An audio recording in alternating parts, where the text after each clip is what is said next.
আজকে সন্ধ্যা 7টা থেকে রাত্রি 12টার মধ্যে যে কোনো টাইমে তোমরা এটা বানাতে পারো। ভোজ্যপত্রের উপরে বানাতে পারবে অথবা তোমরা সাদা কাগজের উপরেও বানাতে পারো।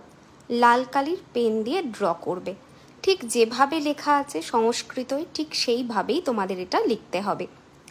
নেক্সট জিনিস হচ্ছে, লেখা হয়ে যাওয়ার পরে ঠাকুরের স্থানে এটাকে রেখে দেবে।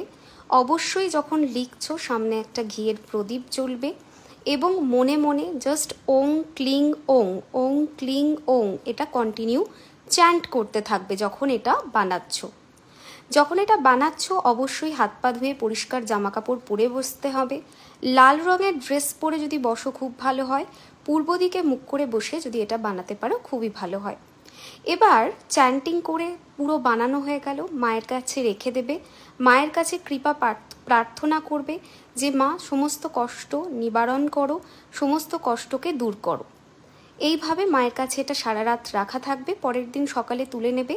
তুলে নিয়ে কি করবে, সিম্পলি যে কোনো দোকানে যাবে, দোকানে নিয়ে গিয়ে এটাকে ল্যামিনেট করবে, করে ঠাকুরের স্থানেই এটাকে রেখে দেবে। মাঝে মাঝে ধূপ জল দেখাতে থাকবে। এইভাবে রেডি হয়ে যাবে।